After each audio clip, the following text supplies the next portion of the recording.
In this video, we're going to wrap up the bones of the upper extremity. So we left off here with the humerus, and we talked about these different things that are located distally, right? So we looked at the epicondyle, we looked at the olecranon fossa on the back side, and then on the front side, remember the coronoid fossa, radial fossa, the trochlear, and the capitulum. Okay, and so let's go ahead and go into the bones of the forearm now, the antebrachium. When you look at the bones of the forearm, there's two bones there. On the pinky side is the ulna, and on the thumb side is the radius. Now, we've already looked at some things around the ulna, but again, just to formally introduce you, this is the medial bone of the forearm, which is the ulna.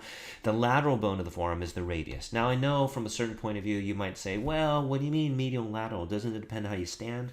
And so if it's not stated, oftentimes people really mean in anatomical position. So in anatomical position, the ulna is the medial bone of the forearm, radius is the lateral bone of the forearm. So we looked at these parts already. We saw that within the ulna itself, if you go in proximally, we know that it has a C-shaped structure.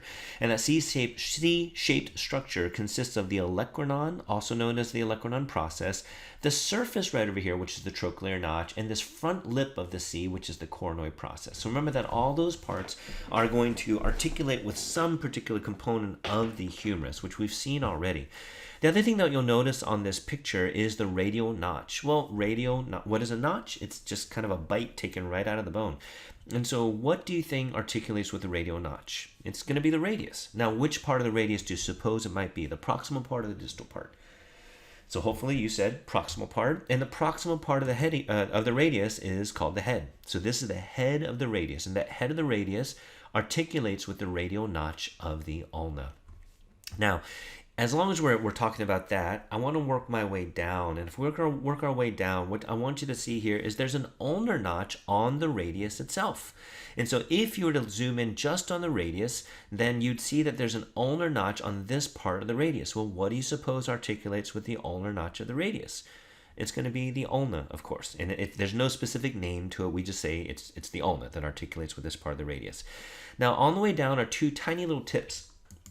And these tips, there's one on the styloid process. It's like a long, it's actually not very long. It's a little slender projection here and a little slender projection here. And both of those are called the styloid processes.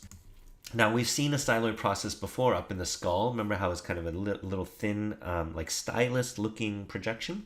Well, you got one on the radius. You can easily feel this if you go on the thumb side and kind of go right around your wrist. You can feel that styloid process. And on the other side, you can feel the ulnar styloid process right over here.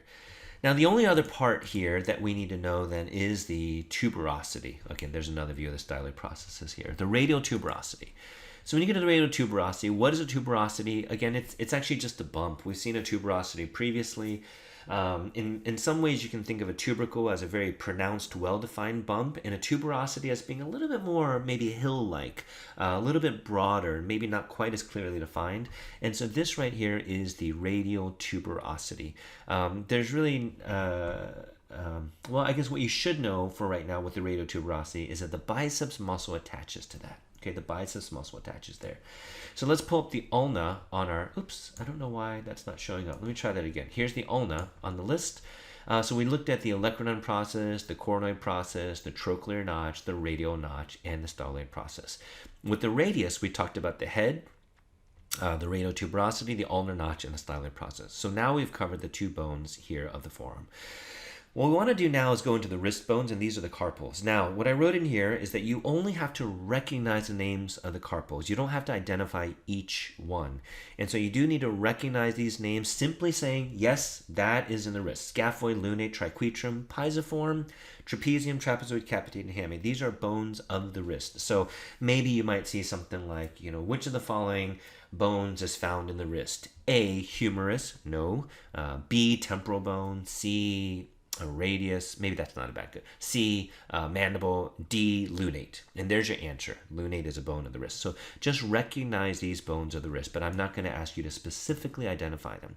Nonetheless, here's a picture of them, just so I know that you've seen them. This is the anterior view of the right hand, and there's a proximal row right over here, and then there is a distal row of bones. Again, a proximal row of bones and a distal row of bones. And there they are kind of laid out for you. And again, so you're not going to see me put like a black box over this and then have you identify it. All right. But anyway, just recognize these names more so for kind of lecture exam components. All right. Okay, now with that said, then let's go into the metacarpals and then the phalanges. So the metacarpals are these bones right over here, and they're labeled 1 to 5, and these are all the phalanges on the outside, or not on the outside, distally. Again, metacarpals, let's look on a dorsal view. The way you number your metacarpals and the phalanges is that we're going to say the thumb is number 1 and the pinky is number 5, and we just number them, right, following 1, 2, 3, 4, and 5. So if I say first metacarpal by definition is the metacarpal of your thumb. The fifth metacarpal by definition is the metacarpal of your pinky.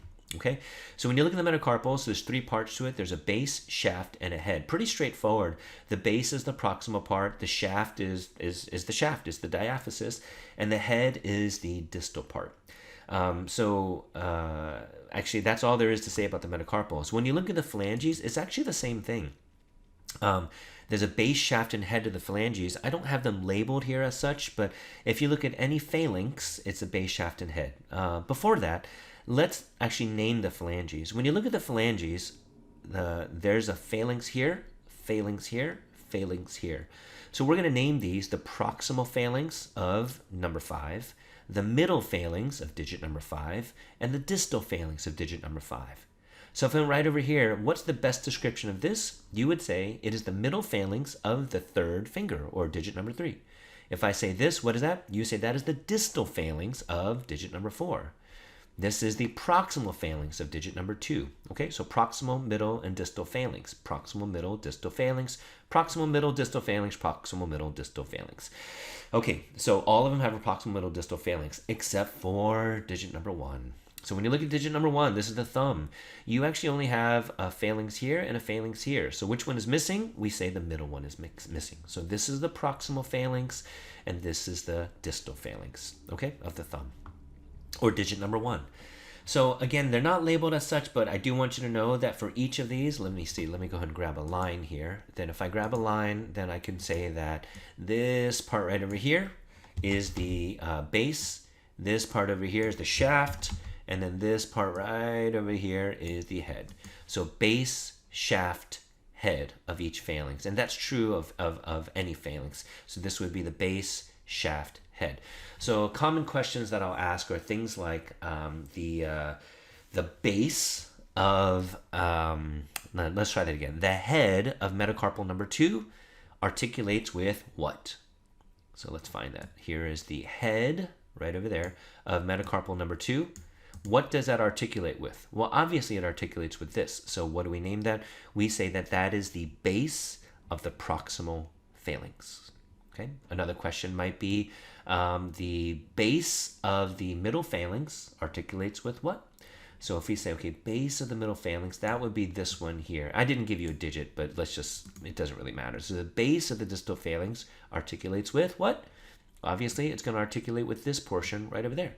And so what is that? We say that is the head of the proximal phalanx. So those are the types of questions I may ask you. All right, let's go back and look at our list to see if we've hit everything. Let's see, radius we did. Let's see, carpals. Again, you only have to recognize these. Metacarpals, base, shaft, head. Phalanges, base, shaft, head. Thumb is number 1, pinky is number 5. And that's true for all the metacarpals as well too. So thumb is number 1 metacarpal, pinky is number 5 metacarpal. And that should wrap it up for the bones of the upper extremity.